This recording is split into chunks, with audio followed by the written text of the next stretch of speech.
I just wanted to introduce Mark O'Brien, who's the co-founder of ProBonoNet. Give him a hand. It's a hard job. And is the executive director of the organization, and has taken it to where it is today, which is amazing. And he's going to make a few remarks and then hand over to Dave Heiner from Microsoft, who's the chair of the board, who will introduce Brad. And Hugh Verrier, who's joined us, the chair of White & Case, will be helping with a discussion with Brad after his remarks and taking questions from the audience. So with that, I'll turn over to Mark. So I'm Mark O'Brien. I'm the executive director, co-founder of ProBonoNet, and I see Brad is in the room, and I'm anxious to hear what he has to say, so I'm not going to keep you long, but wanted to just take a couple of minutes to just reflect on the fact of this anniversary and 20 years that ProBonoNet has been engaged in this mission of using technology and collaboration to bring the power of law to all. Our work, as you've heard from some of my colleagues, is rooted in this idea that the ability of people to vindicate their rights, to protect themselves, to assert their needs and their rights in society is critically important for our society. It's critically important for the protection of vulnerable people in particular.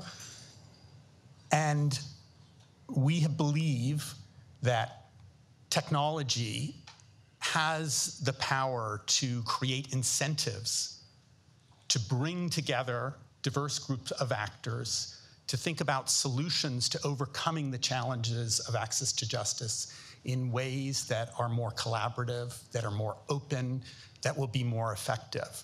And our work has been rooted in those practices. It's also been rooted in the idea that technology alone is not a solution. We're not looking for the killer app that's going to solve people's problems. But we're looking for ways to connect individuals in need and individuals with common interest and purpose to think about how they can use technology to connect those groups together, to provide information, services, overcome barriers traditionally to them accessing information and services in ways that reinforces the power of local communities that are engaged in struggles to vindicate people's rights. And that work over 20 years has also been guided by a belief in the importance of sustainability of that work, that this is something that isn't a 1 year, a 2 year, but an ongoing commitment. And for ProBonoNet, being sustained over 20 years and thinking about, as we think about the vision for the next 5, 10, 20 years going forward, we recognize that that sustainability has been really based in other people who have come together to do 4 things with us. People who have shared our vision about that potential for collaboration and technology to empower people, who have invested in our work, who've inspired us with their ideas, and who've collaborated and taught us along the way. And those break into 3 groups that I just want to acknowledge for a moment. Those are our supporters. Many of you are here in this room today, and I won't mention all, but I'll just name a few groups and sectors that have been particularly important. Michael and I both came out of large law firm backgrounds, were steeped in the pro bono world, and so the law firms of New York and then nationally have been hugely important. And I'll start with the law firm where we are here today, White & Case, which has been tremendously generous, both in putting on this event, but engaging with us in so many different ways. And 2 other firms to mention because they're the firms that gave Michael and me to ProBonoNet and have stayed with us over the years. My own firm, Davis Polk, Frank I see here in the room, and Latham & Watkins, and Leanne Black is still on our board, and the firm has been with us all along the way, and want to thank them. But the many firms the foundations and institutional supporters. Michael mentioned earlier that we were incubated originally out of then the Open Society Institute, the Open Society Foundations, which has been a tremendously important supporter for us. And I saw Erica Teasley-Linnick is here today, still an embodiment of that support. Thank you, Erica. But many other institutional funders. In the immigration space, I want to mention the Carnegie Corporation of New York, which helped us bring together partners to initially create the Immigration Advocates Network, and has been important as a funder and a convener of other groups to collaborate with us in that space. And then in the civil access to justice space, where so much of our work has been rooted, both nationally and locally, we've benefited from partnerships with key institutional funders, not just of our own work, but of our collaborators. And so the Legal Services Corporation, the federal funder, and then here in New York, the IOLA Fund has been hugely important. And I want to acknowledge Helene Barnett, who's in the room with us today.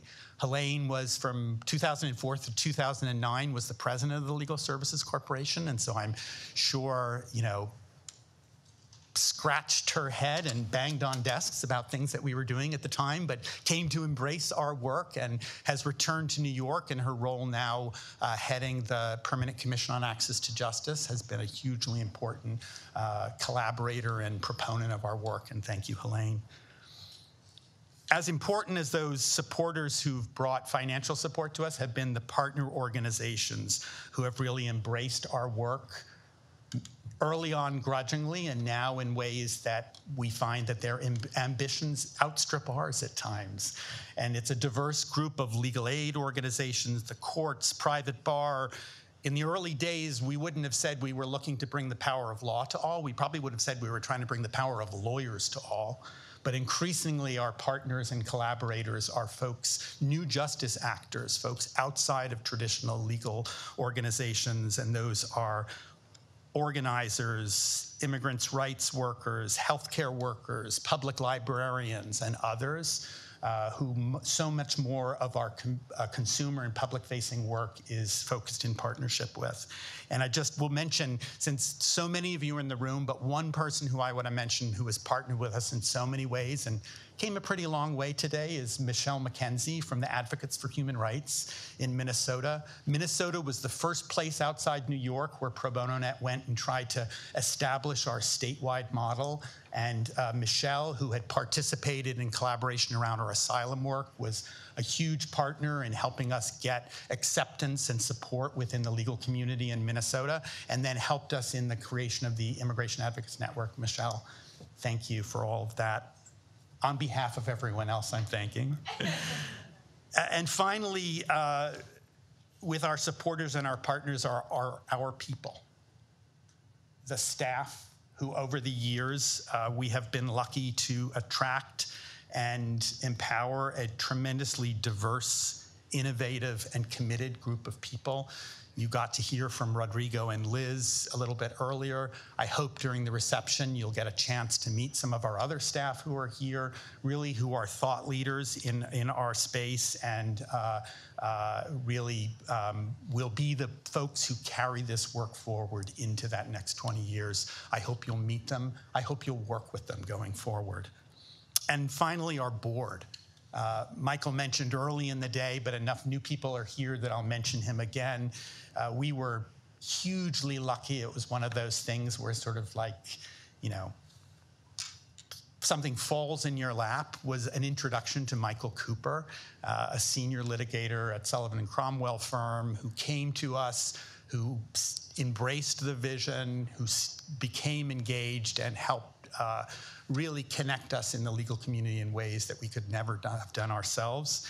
And that tradition of outstanding board chairs has continued to today, to the person who I'll introduce to make the next introduction. And before I let him do that introduction, my last little thing will be to thank Brad, because I actually have Brad to thank for the fact that the person who's going to introduce him has been in our lives for the last 10 years. It was at the time of our 10th anniversary that Michael and I had a chance to talk with Brad. And as he believed in what ProBonoNet was trying to do, we asked him to think of who in his organization could he introduce us to bring in and to help us as an organization to join our board. And very few people will make the impact that David Heiner has made on a nonprofit organization. Dave has been a thought partner. He has been an advocate for us. He has helped raise resources for the organization. But most importantly, he has believed in the vision and he has lived the vision with us. And for that, I thank him tremendously. Dave Heiner.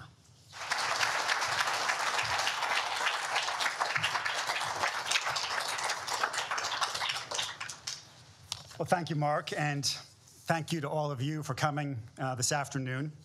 I've had the remarkable good luck of having a ringside seat at Brad's remarkable career. He started off here at Foley Square, clerking for Judge Metzner.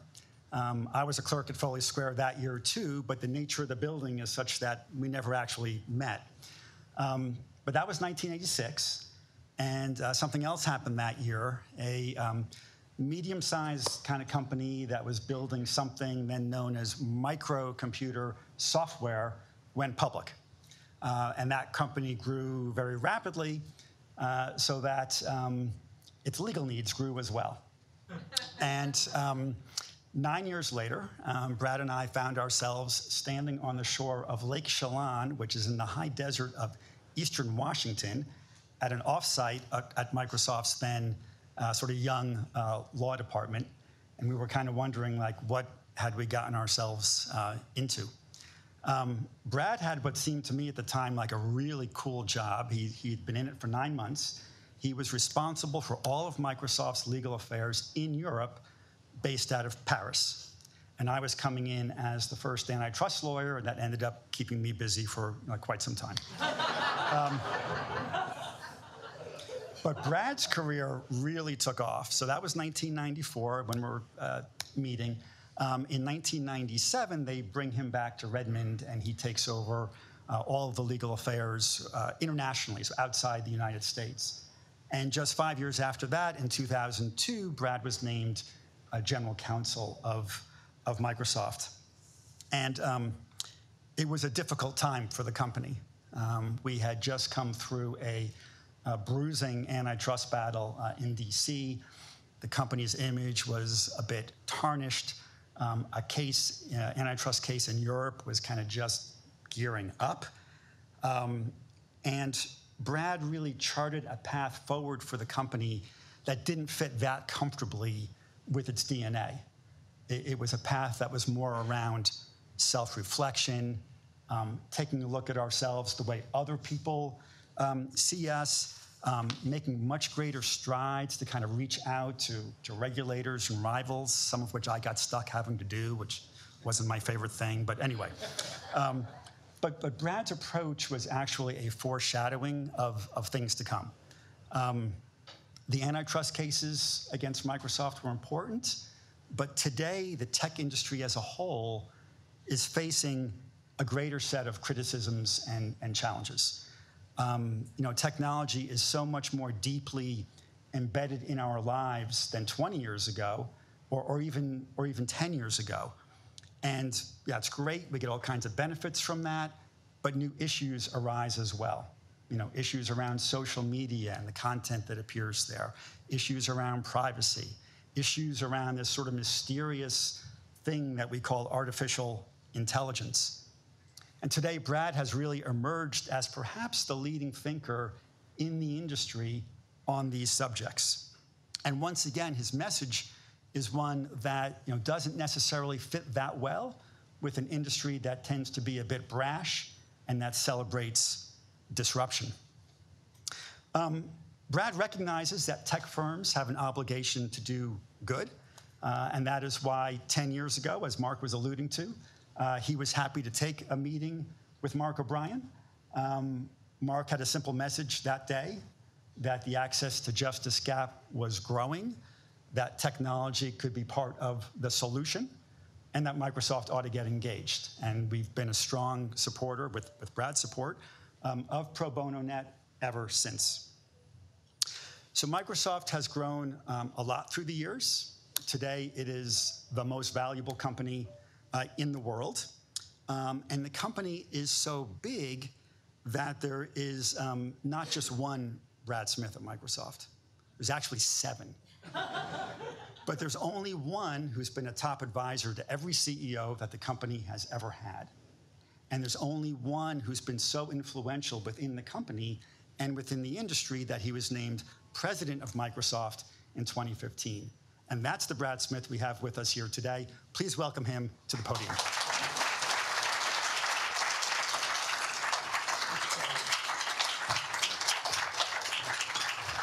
Well, first, as that reflects, I've been trying for years to get Microsoft to declare a moratorium on the hiring of people named Brad Smith, and I have completely failed. I mean, the emails go to all kinds of places around the world where there are people named Brad Smith who live and work.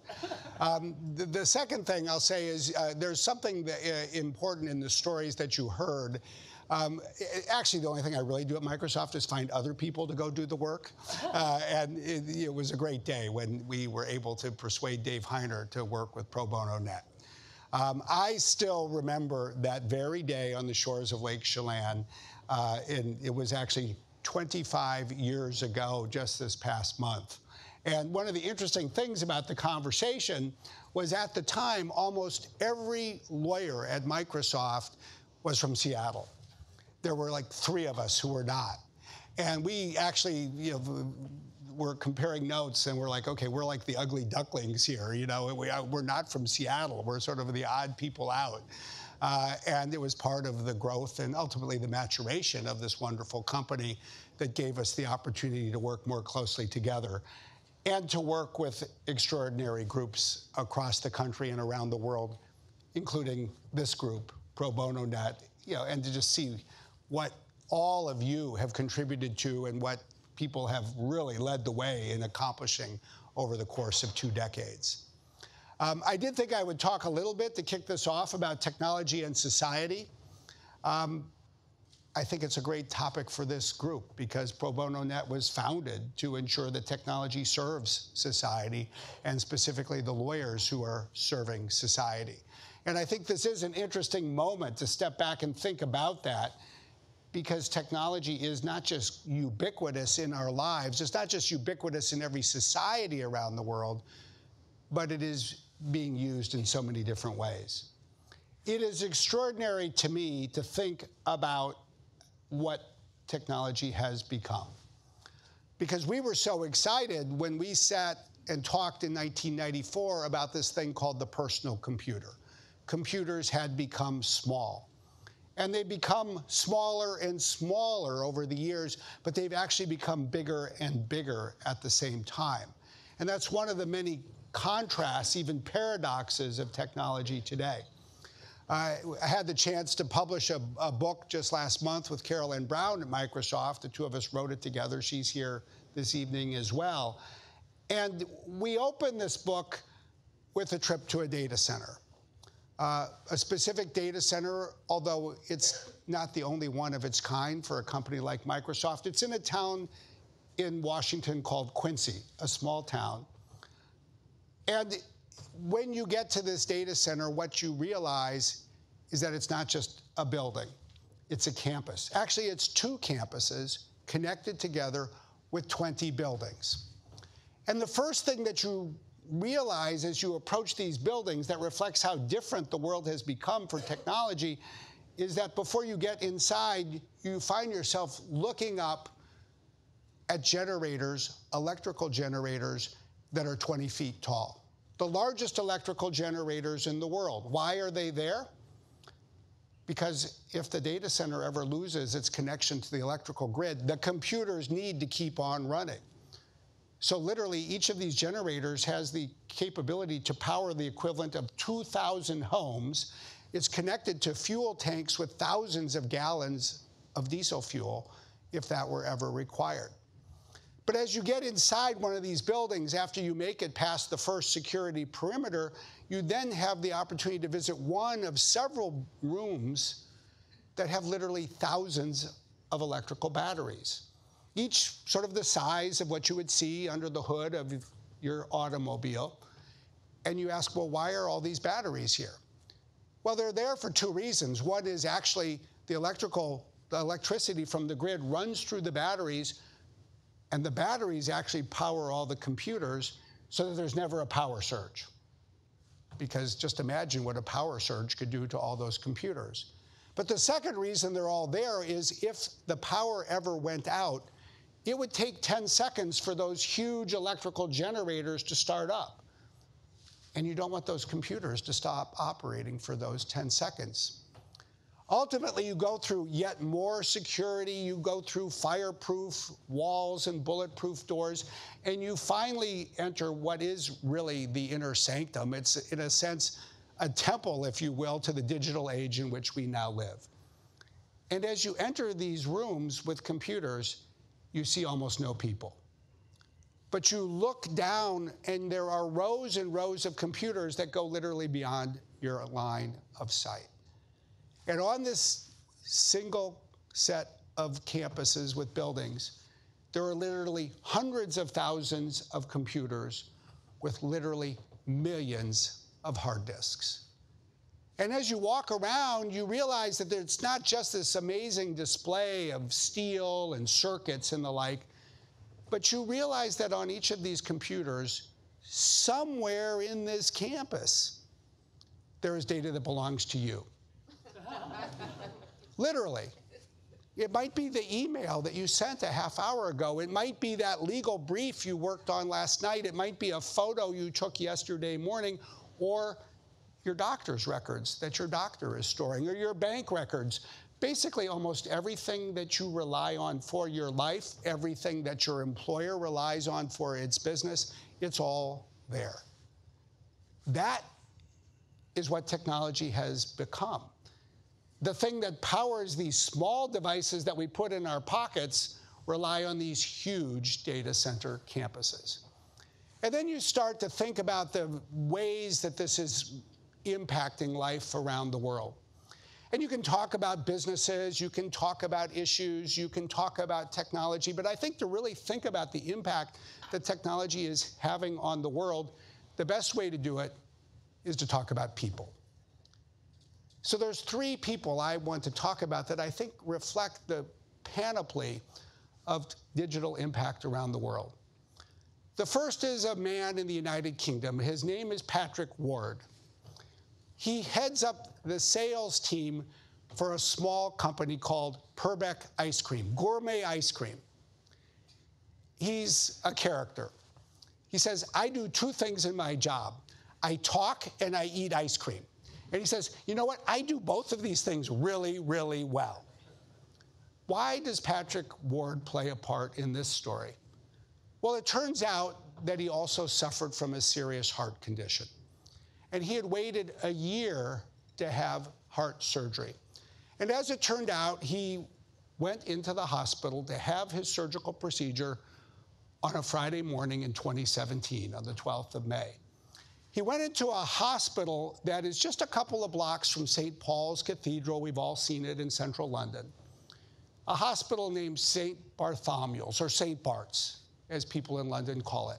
Now, this is a hospital that was founded when Henry I was the King of England. It was the year 1123.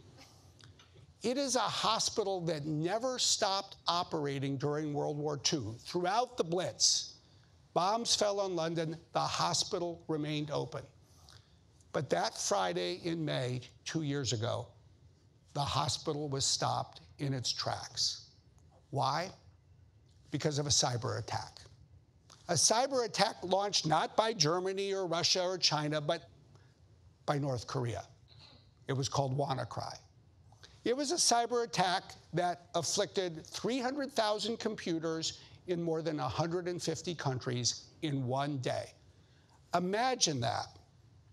One nation is able to attack 150 countries in a day. In the history of humanity, no nation had ever managed to pull off that feat. Yet in a world where everything is connected, anything can be disrupted, and that day, 1/3 of the hospitals in Britain's National Health Service stopped working because their computers were attacked and went down. that is one reflection of the fact that these digital tools that we created have become weapons. They've been weaponized, and cyber weapons are really the most dramatic illustration of that. But the challenges that technology has created are not confined to the creation of weapons like that alone. I think to see another example of the challenges that technology is creating, it helps to meet, if you will, figuratively, a second man. His name is Albert Kuntz. Now, as you might imagine, somebody named Albert Kuntz didn't grow up in Manhattan. He grew up in a small town in Ferry County in the eastern part of Washington state. He's the mayor of a small town with about 1,400 residents called Republic, Washington. I was excited to meet Albert. We drove out to see him in Ferry County. Ferry County is an interesting place. It consistently is the county in Washington state that has the highest unemployment rate. Unemployment typically tops 16%, especially in the winter when agriculture subsides for a few months. Albert had said to us in advance that he was excited to meet us. We were going to meet, as we did, at the Knotty Pine Diner on the main drag in Republic. He had told us he'd put on his best sweatpants for the meeting. That's how excited he was. I was actually disappointed when he was wearing khakis instead.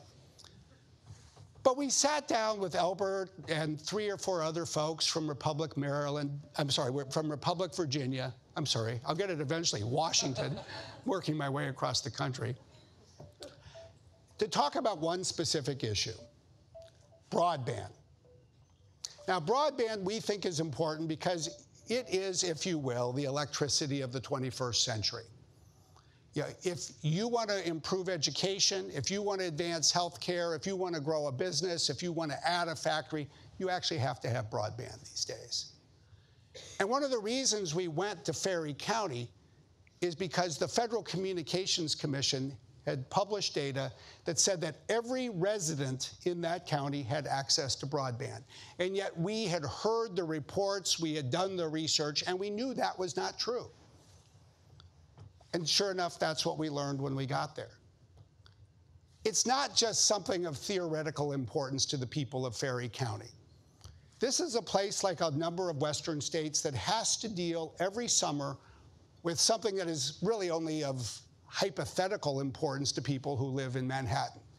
It's called forest fires. They rage across the wilderness. And what you have to do is you have to move people to the front line to fight the fires. It is a matter of life and death to be able to get the people to the right fire lines and also to move them if the fire lines shift with a shift in the wind. Well, it turns out that despite the FCC's reports, and because there is no broadband and virtually no other connectivity, when the people of Ferry County were fighting a huge fire just 2 years ago, they had to share the data about where the fire lines were by recording it on laptop computers, moving that data to a thumb drive, and then moving that data on the thumb drive in a pickup truck for 45 minutes to get it to the next place. That's just one example of the kinds of challenges they face. Imagine, if you will, running the largest company in Ferry County. It's called the Cedar Creek Lumber Mill. It has 176 employees.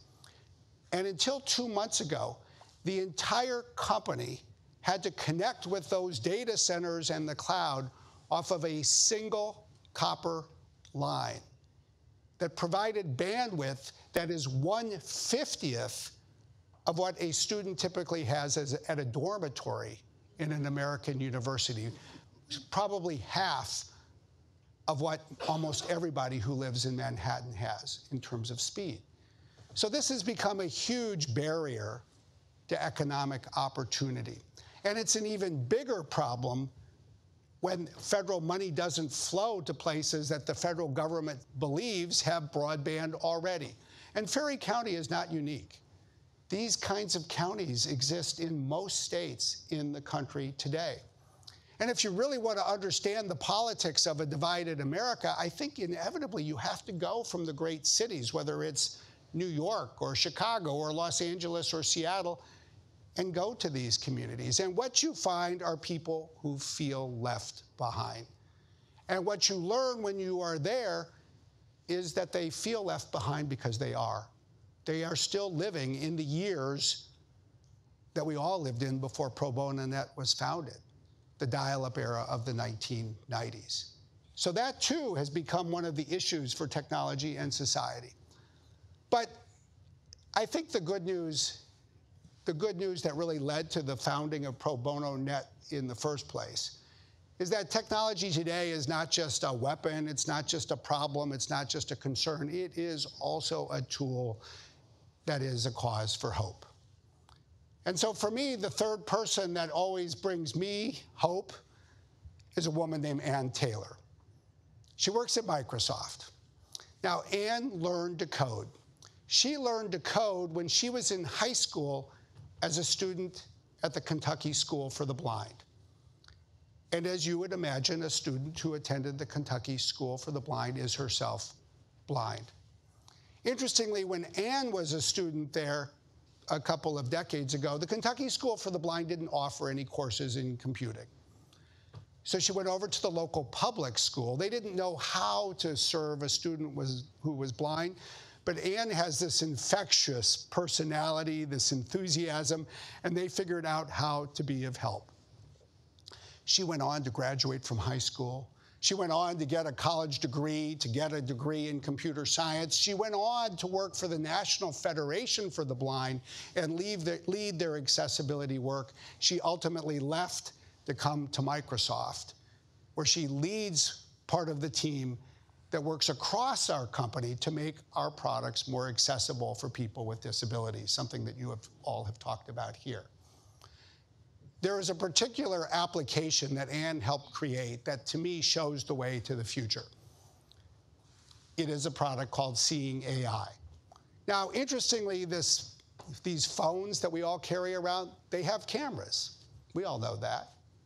They have cameras, and they're connected to the cloud, and it turns out that this Seeing AI app can be used so that a person who is blind can use the camera and the artificial intelligence-based app with an earpiece or anything else can tell somebody what is happening in the world around. You can say, this is a room, there are people, some of them look a little bored right now, but at least the other half is interested. They may even identify who the person is who just walked in the room.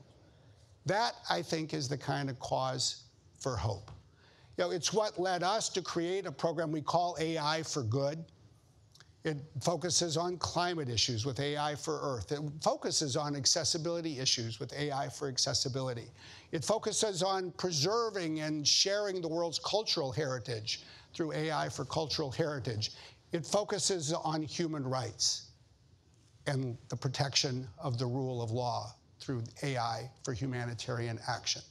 And I think what is so exciting today as we get to the year 2019 is to see the variety of ways that technology is being used by lawyers to advance, fundamentally, the protection of people under the law. I saw it at an event last night that I had a chance to do with Amal Clooney. We've worked together on a program called Trial Watch. It's putting monitors into courtrooms around the world who are then connected using an app that employees at Microsoft created so that the data that a monitor gets in a courtroom, which can be in a dangerous country, is uploaded immediately to the cloud. It can be analyzed. It's shared by judicial experts, by judges oftentimes in the United States and Europe. It is making the world a witness to the trials of journalists, of women, of members of the LGBT community. You see it in the work that I get to do with Kids in Need of Defense, a group that I've chaired for more than a decade when we created it. You see how technology is connecting pro bono lawyers with clients who may be in a different place, who may speak a different language, so people can talk together, work together, and even understand each other using natural language translation, even if they don't speak the same language. You see it in the legal navigator that ProBonoNet is now championing and advancing, that Dave Heiner really led the work for us at Microsoft to help create together with the Legal Services Corporation. Work, as many of you know, that is designed to make it easier for anybody who needs legal advice or support to start down the path of getting the answers they require by accessing them online. And what all of this, I think, causes us to realize is that one of the interesting ironies of the market for legal services is that it has a permanent, a perpetual gap between demand and supply. So many markets in the world ultimately find a way to close the gap between supply and demand, and yet for legal services, there has never been an approach that has emerged. And therefore, in a future with more artificial intelligence and with groups like this that understand how to put it to work, technology actually has an opportunity to be the great game changer.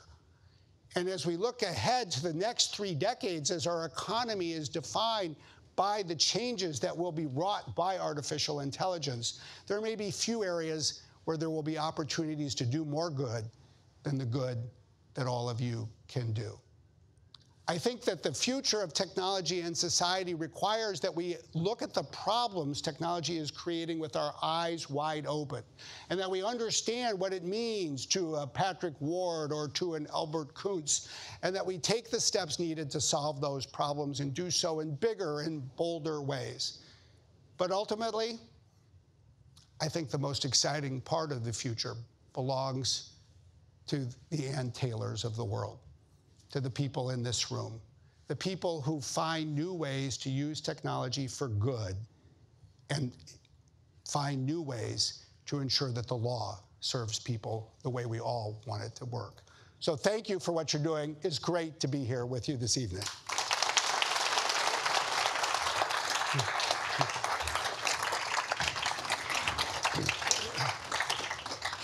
Thank you, Brad. You're an inspiration to all of us, for sure. My name's Hugh Verrier. I'm the chair of White & Case. I do want to welcome all of you on behalf of our firm. We're just honored to have you here, and we're especially honored to have you here, Brad. So you've written a wonderful book. Why'd you do it, and what's the reaction been? Well, we wrote this book. We call it Tools and Weapons because digital technology has become both. We really wrote it because we think that these issues are so important that we have to bring them to more people and make the issues more accessible to people. When you think about it, there are some people who are steeped in law and policy, but they don't know much about technology. There are people who are steeped in technology, but they may not know much about these issues, like law and policy. And then there's most people in the world. They're actually not steeped in either, but they are being affected by everything. And so we work to bring the issues to life and make an argument, a case, about what we think can be done to address some of these. So, and it has a very colorful color, too, cover, if you will.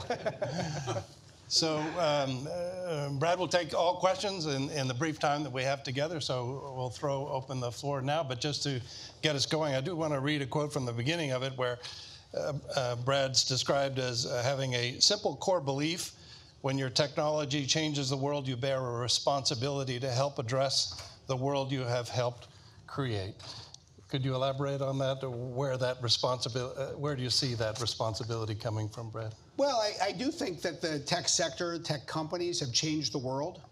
And I think that when you do that, when you benefit from those changes, when you benefit from the fundamental, I'll say, democratic societies that have made that success possible, you do have a responsibility to help address these issues. And I think you have a responsibility to act regardless of whether you've helped contribute to a particular problem.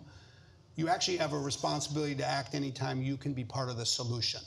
And I think that's what the tech sector needs to embrace. It is, I think, a little bit like what we had to embrace, what Dave was describing. We at Microsoft had to go through 15 and 20 years ago. But I also think it requires a heightened role for law. I think it involves a heightened role for governments. And I think bringing governments together with the tech sector and providing more technology information to governments is also part of what's required. Questions for Brad, please. It's always that, who's going to be the brave first person? I will tell you while we're doing this, unfortunately, for you, I'm not doing it tonight, but when I used to go to university campuses, you'd wait for the first person to raise their hand, and you'd say, congratulations, you're the first person, so we brought a free Surface computer for you. and what you would find is like there were 100 people who wanted to ask the second question. I'll take a signed copy of the book. There you go, deal. Is it on? Great, cool.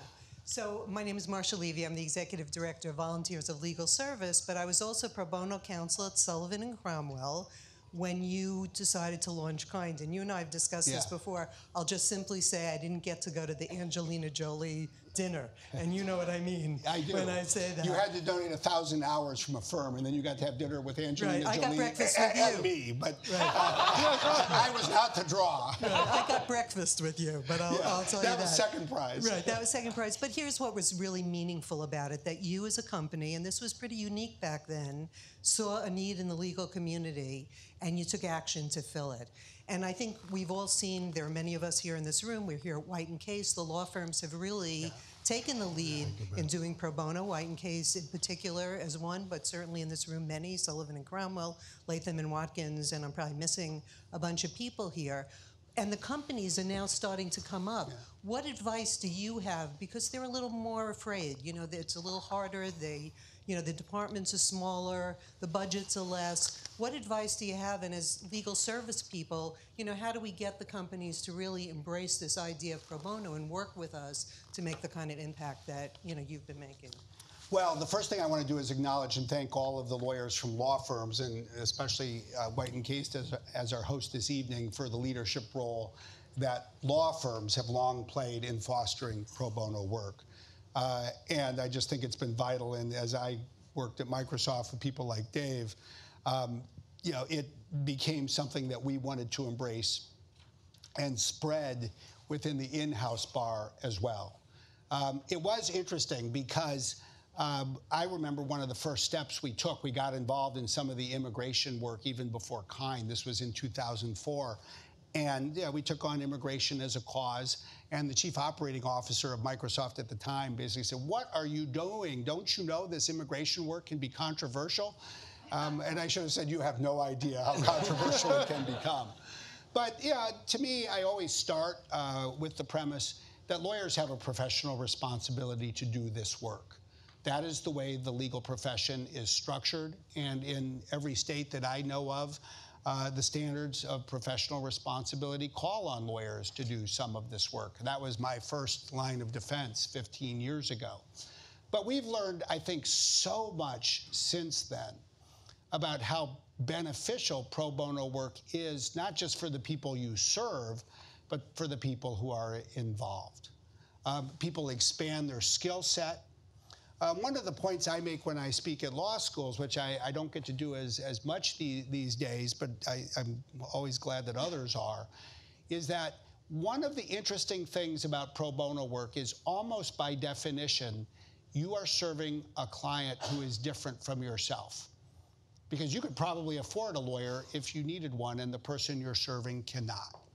And there is something I think profoundly valuable in learning how to listen and understand and serve someone who is different. And if you can do that, you will be able to take that skill into every other area of legal work as well, because so much of being in a law firm or a company is actually serving people who are different from yourself. I also think that it brings together people who don't actually typically practice law together, including at a company. So it creates this web of professional relationships and friendships that enriches the workplace in a way that is really beneficial. And finally, it's just an unbelievable morale builder. And every time I remember when Dave did one of his first immigration cases. We love the work we do on technology, but the smiles you see on someone's face when they win a pro bono case, now that is hard to replicate. And for me, one of the defining moments in the history of our pro bono work at Microsoft, interestingly enough, also involved Dave Heiner. it was probably around the year 2010 or so, we had our annual review with our CEO of the time, Steve Ballmer, and the senior team would have to prepare and you'd present everything about the department to Steve. And it turned out that Dave had a pro bono immigration case that the immigration judge had scheduled for precisely the same time as our annual review meeting with Steve. And when Dave said to the immigration judge, well, I'm sorry, Your Honor, I got this other meeting, his honor wanted to make a point and said, I don't care what you have, you're going to be in my immigration court that day at that time. And I still remember Dave came back and said, what do I do? And we said, it's clear, you go to immigration court, we will cover for you. And I think that the immigration judge was so impressed and perhaps surprised that Dave showed up for that hearing that it was actually one of the fastest hearings he ever had. And he was just, I think he had the judge at the moment of hello. But it just, all of this comes together. They are each in and of themselves, I think, great reasons for people to do pro bono work inside a company or at a law firm. And we always just need to reflect and share that.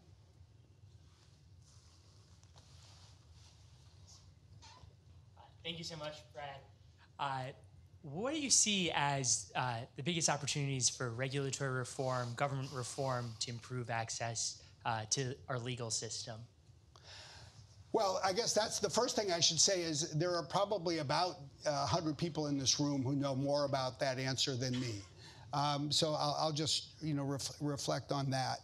To me, I'll talk about the area that I work the most closely with, and it's one that I know you all talked about earlier today. It's immigration. To me, I am deeply concerned about how we've gone backwards in providing access to an immigration judge and immigration rights.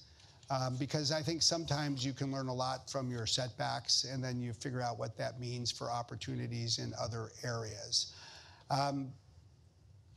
It is sobering, to see what any government can do when it starts down a path of wanting to cut off access to courtrooms and how difficult it can make it. And I just am, to some degree, amazed at the creativity of steps that have been taken and are being taken, like even in the news, today, to try to discourage people from exercising their legal rights.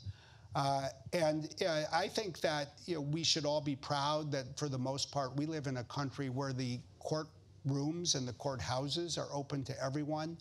But I think to me, the number one thing that we should remember is if you have to walk into a courtroom without a lawyer, it is really hard to prevail.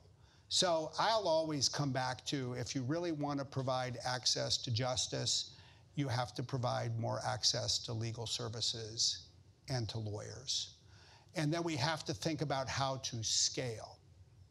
There are 1.3 million lawyers in the United States. I mean, that's a big number. When you tell most Americans that there are 1.3 million lawyers in the country, the first thing they'll tell you is, we don't need any more lawyers. We probably have too many lawyers, and maybe we do.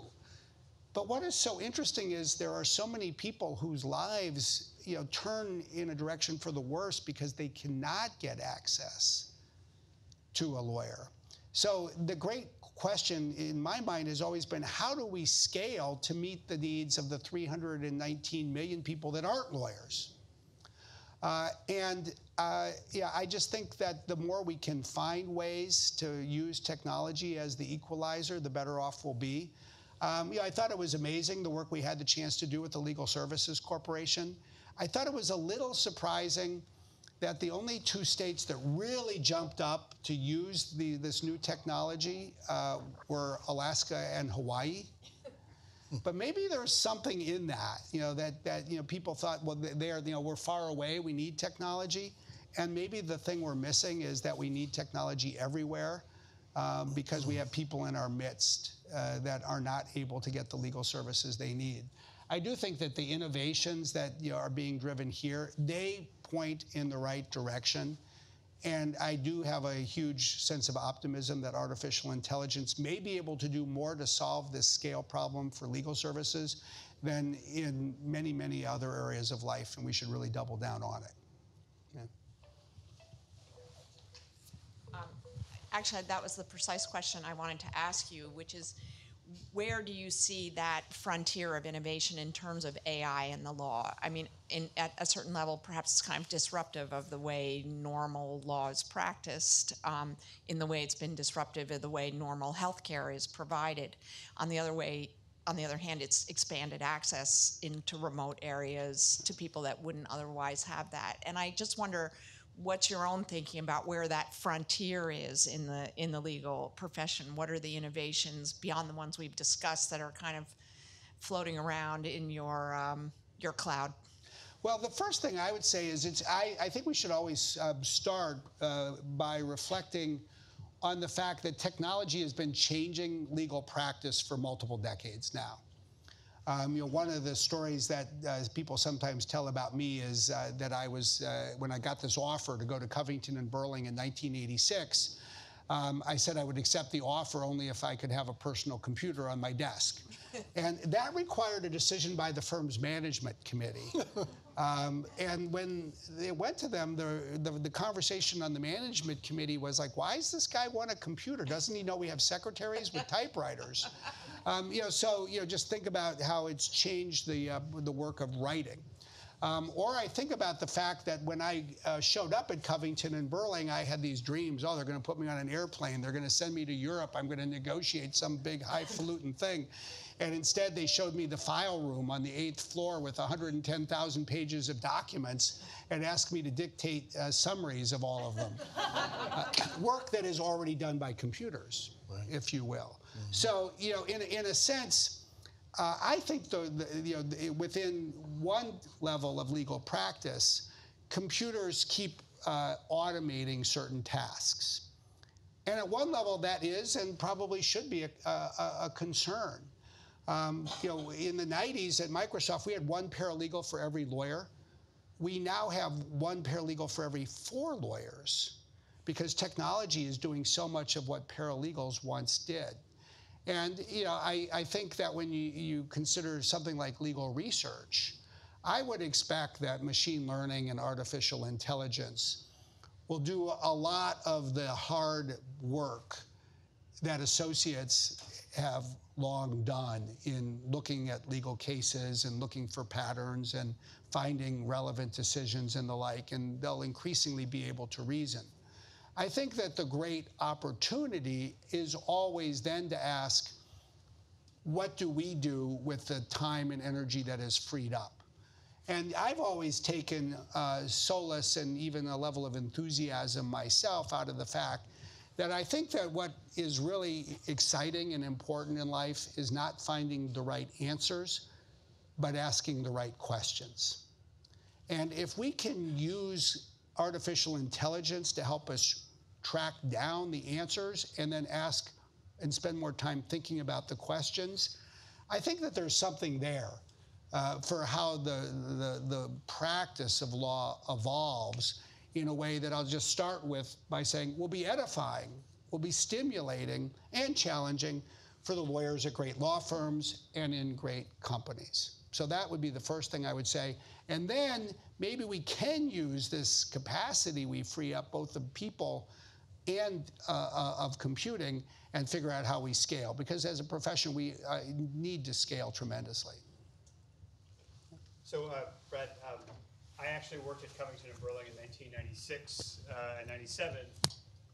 As of that time, they still had the 8th floor file room, and associates were still in it. I actually went to go visit them in the new offices last year. They moved the file room, but the files still exist. And I guess my question is, as technology becomes a force multiplier for good, as technology companies like Microsoft and others are finding better ways of asking good questions, how do we make sure the profession and lawyers in it, who are kind of change averse, are able to keep up and able to adopt new technologies and new ways of doing business in a tradition-based legal services economy? I do think I've been struck over the years. I mean, lawyers are among the more conservative creatures, in the professions. I think it's fair to say. Engineers are sometimes similar, actually. They're both very logical in their reasoning, and they love what they do, and they're a little reluctant to change. But ultimately, people do. People change in part when change is thrust upon them. I do think in the world today, people realize that change is coming and that we all have to adapt. Of course, what really creates the kind of change that we want is when people are inspired. And I think that it's a very interesting time because we have a new generation of people that is as focused on the desire to pursue social and societal change as probably any generation since, say, the 1960s. I'm a trustee at Princeton University. You go to a trustee meeting and a big topic is student activism. I go home to Microsoft and a big topic is employee activism. People want to see change in the world. In fact, I'd argue this is true of people in both political parties, even if the changes they might be pursuing are different. I think that one of the great opportunities that we have is to help people see how the practice of law can be a force for change. And it can be a force for change if people want to go pursue a nonprofit or government-based career. It can be a force for change if people do pro bono work. And that is one of the great callings of pro bono work. And I'll argue that it is a force for positive good and oftentimes even change in people's day jobs at companies or law firms. So that would be one thing. The second thing that I really think is important to help people think about is that good lawyers are first and foremost good people.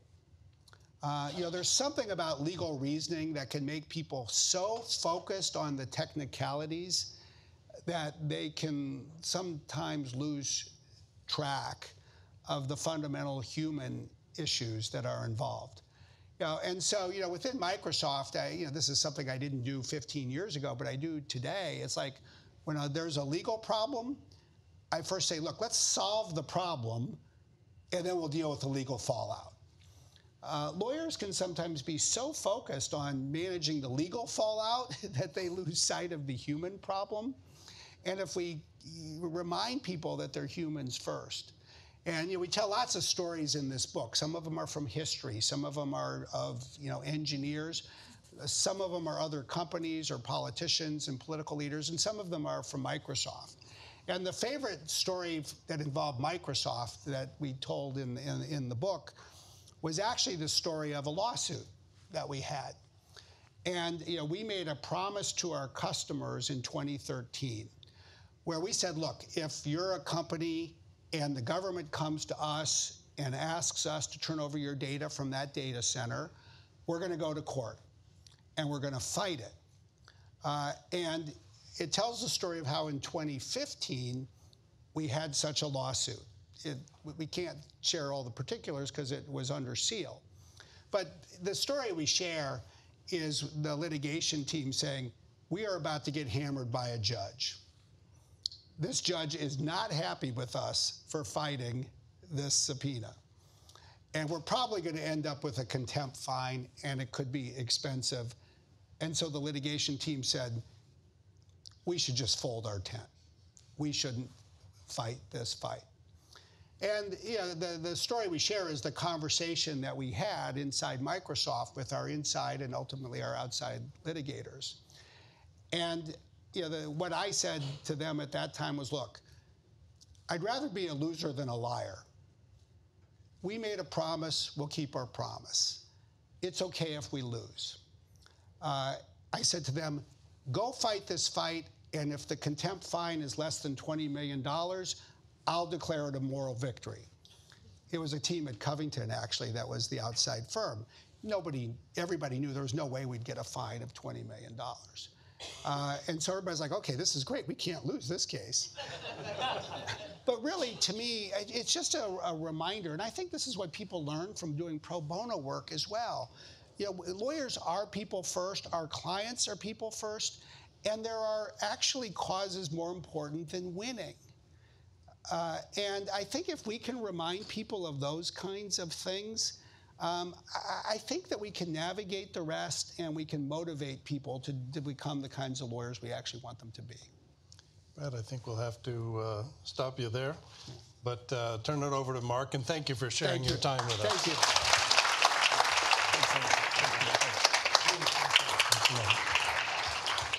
Thanks so much, Brad and Hugh. That was terrific. And really thanks to all the speakers and panelists. We had this idea that the best way to celebrate our anniversary was to start a new set of conversations. And if nothing else, I think that was a winner as a formula. A few other thanks before I let you go to the abundant refreshments outside the room. First of all, I want to take a moment to just thank Michael Hertz, my co-founder at ProBonoNet.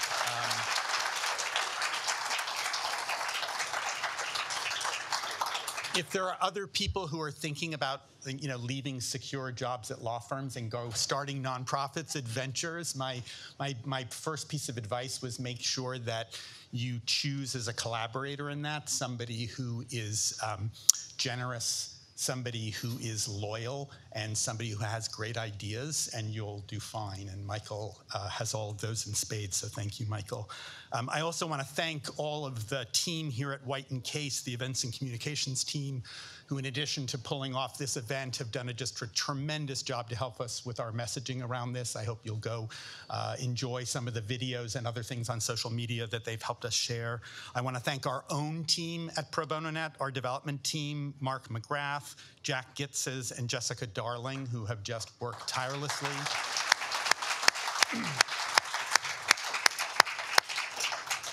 And finally, thanks to all of you, and thank you to our supporters and sponsors who've made this possible.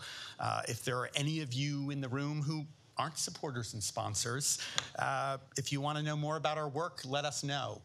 There are ways to engage and work with us and help us move this forward beyond just opening a checkbook. But of course, if there are those of you who are here today who are interested in opening a checkbook, there are folks outside who can help you do that.